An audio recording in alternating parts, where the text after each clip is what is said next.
Salut tout le monde, j'espère que vous allez tous bien. Par la grâce de Dieu, ça va. Alors, est-ce que vous savez pourquoi il est super important de faire ce que l'on aime, surtout à l'école? Eh bien, je vais vous le dire. Actuellement, je suis en train de m'ennuyer et donc j'ai besoin d'une petite détente ou du moins quelque chose en tout cas qui va me changer les idées. Et qu'est-ce que je vais faire? Je vais tout simplement m'amuser avec mon ordinateur. Je vais écrire une sorte de code qui va m'afficher à l'écran un cœur et c'est avec cela que je vais vous souhaiter une bonne fin d'année 2024. On le fait ensemble, je vous embarque dans mon monde. Allons-y, c'est parti. Qu'est-ce que je fais? Je viens de créer une fonction main. J'ai inclus la bibliothèque stdio.h standard input-output qui va me permettre d'avoir l'affichage. Et donc, que fait la fonction main? Et ben, j'ai dit que c'est type entier, donc elle va retourner 0 en cas de succès. Voilà. Et donc, je commence, je déclare mes variables A, B et size comme taille. Alors, je veux dire français, je ne veux pas dire français, je veux plutôt dire anglais.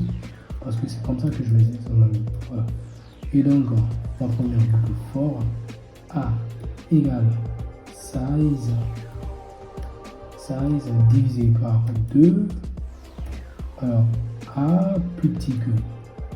Je dis plus petit ou égal à. Plus petit ou égal à. Qu'est-ce que je fais? Plus petit ou égal à size. Tout simplement, A va recevoir A divisé par 2. Et donc, je peux commencer par cette boucle là et à l'intérieur je vais essayer de faire le petit alt là au niveau du cœur. Et donc pour B je l'initialise à 1. Alors B plus petit que quoi? B tout simplement plus petit que qu'est-ce que je veux dire? Je vais peut-être avoir ici une relation avec A parce que c'est ça qui va me permettre d'avoir le cœur, enfin là le truc l'arc, le clou au niveau du cœur. Et donc je prends B plus petit que A, c'est pas méchant. Et donc moi je pense que ça va causer problème. Attends, je vais essayer de jouer avec la taille aussi. Sinon ça sera un truc figé, ça ne va pas changer tant que ça ne change.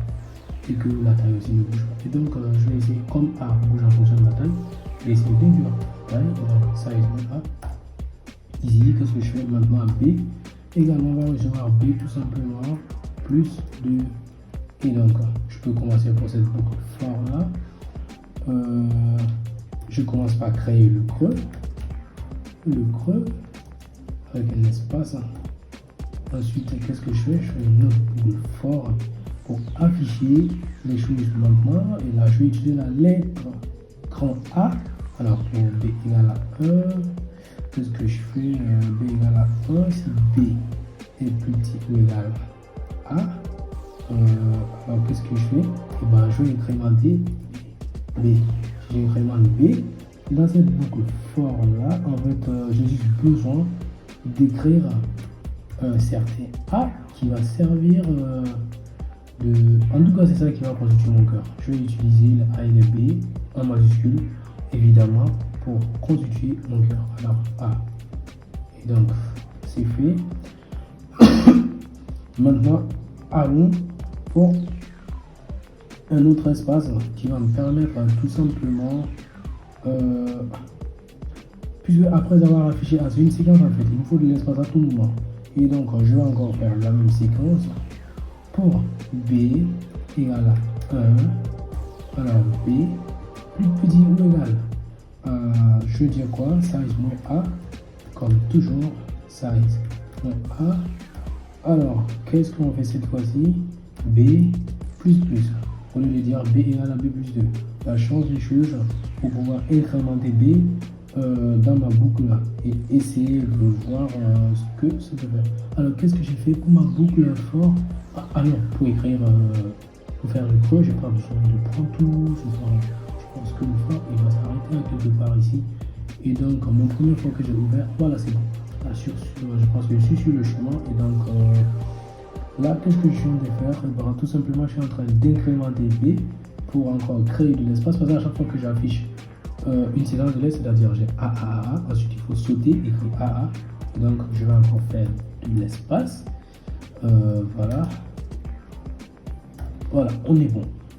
Je viens de créer encore un deuxième espace. Maintenant, qu'est-ce que je fais? Je vais maintenant essayer tout simplement d'écrire l'autre séquence qui suit. Voilà. C'est ça, j'ai écrit A, espace A. Voilà, c'est ce que je vais faire maintenant. Je vais essayer d'écrire séquence A. Et donc encore une boucle for, ça va vous emmerder un petit peu, hein, je suis désolé. Alors encore une boucle for.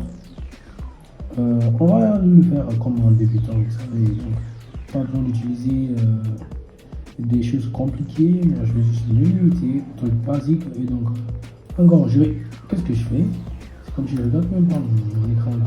Alors je vais encore initialiser B à 1 et donc je vais dire tant que B est plus petit que A-1. Cette fois-ci je m'arrête à A-1. Alors plus petit ou égal à A tout simplement moins 1. Alors B plus.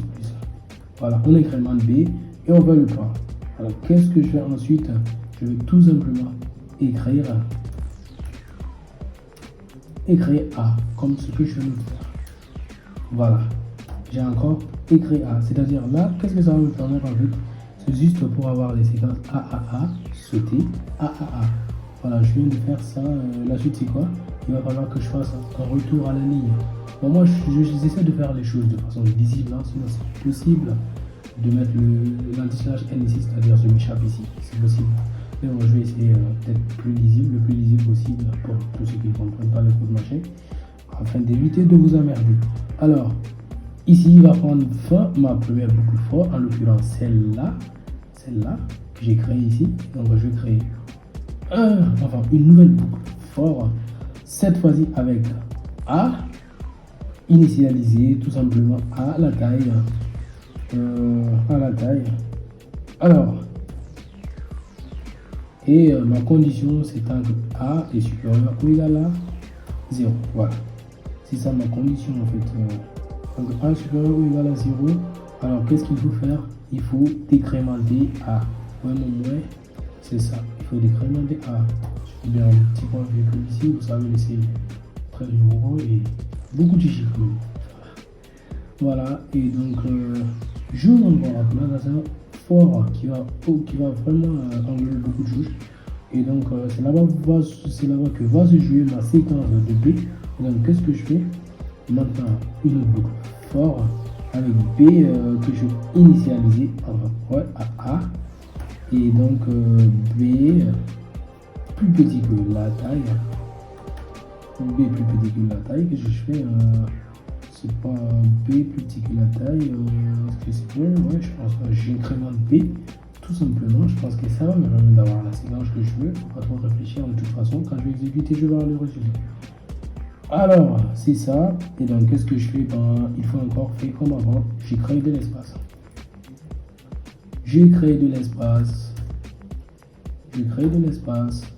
Ensuite, qu'est-ce que je fais? J'ai créé de l'espace. Maintenant, il va falloir que j'écrive mon B. Je vous ai dit que mon cœur il sera constitué de lettres majuscules, en l'occurrence A et B. Et donc là, il va falloir que j'écrive le reste du cœur, c'est-à-dire là, j'avais des séquences A. Maintenant, il va falloir que je fasse en sorte que ce soit arrondi, mais là, je vais utiliser des B pour le bas. Voilà. Et donc, qu'est-ce que je vais faire? Vu que j'ai déjà affiché l'espace, tout simplement là, il faut que je joue un peu avec les mathématiques pour pouvoir essayer de faire un truc un peu semblable à un cœur.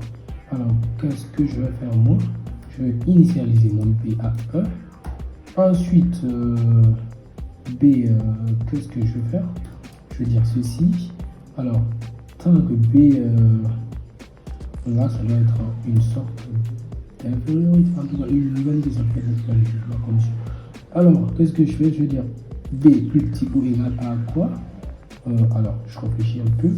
Je pense que si j'utilise A par 2, à un moment, il y aura une lettre qui sera décalée. Donc, je vais me reprendre. C'est possible. Alors, A multiplié plutôt par 2. A multiplié par 2. Et donc, moins 1. Ouais, je pense que je suis là pour là. Ouais, c'est ça. Ça doit être ça la condition pour que voilà, on sort de cette boucle phare là. Et voilà, ici, je pense que je dois faire un truc parce que la condition s'applique à A fois 2 moins 1. Et donc, après ça, point virgule, qu'est-ce que je vais faire? Tout simplement incrémenter et je ferme ma parenthèse de la boucle for. Alors ça c'est un peu mathématique et je suis pas trop sûr que ça marche, mais quand même ça vaut la peine d'essayer vu que je tiens à dessiner mon cœur. Alors j'ai créé mon B.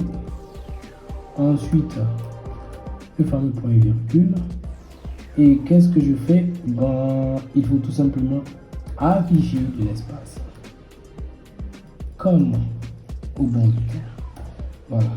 J'affiche de l'espace. Non, là je ne vais pas afficher de l'espace, il faut que je m'échappe. C'est-à-dire un retour à la ligne. Comme je vous ai dit, c'est juste pour des éclaircissements, pour que ce soit plus lisible. Sinon, j'aurais pu mettre tout simplement l'anti-slash NC. Et donc ça va me permettre de faire un retour à la ligne. Et donc, je pense que j'ai fini pour ma deuxième boucle for. Maintenant, qu'est-ce que je fais? Et bien, le fameux return 0 que j'avais déjà écrit. Donc, il n'y a pas de souci, tout est juste compilation. Maintenant, je vais lui dire GCC, tout simplement compile moi ce fichier-là. Comment est-ce que je l'ai appelé déjà? Et bien, GCC 2024, il est dans mon bureau directement. Je peux accéder à ce fichier-là. Et donc, ouais. Oh, je vais l'appeler quoi? Attends. J'aime la simplicité. Voilà, c'est fait. Il n'y a pas d'erreur. Et donc, on va exécuter pour voir ce que ça affiche. Tout simplement ça. Oh, là, je pense qu'on a une boucle infinie. Est-ce que... Ah oui, la gaffe est nulle. Qu'est-ce que j'ai fait? A divisé par 22, ça n'a pas de sens. Je voulais dire A égale à A plus 2, tout comme B. Voilà, A égale à A plus 2, tout comme B. Là, il faut que j'arrête cette séquence-là. Ah oui, CTRL-C à la fin, CTRL-C. CTRL-C, arrête-toi, CTRL-C, CTRL-C, arrête-toi. Voilà. Maintenant, je vais effacer touche machine et recompiler. J'ai la commande là. Voilà, je recompile. Ensuite, j'exécute. Oh, je pense que ça a réussi. Oh, votre joli cœur. Enfin, votre cadeau de fin d'année, il est là. Votre cadeau de fin d'année, il est là. Votre cadeau de fin d'année, mesdames et messieurs, il est là devant vous. Voilà.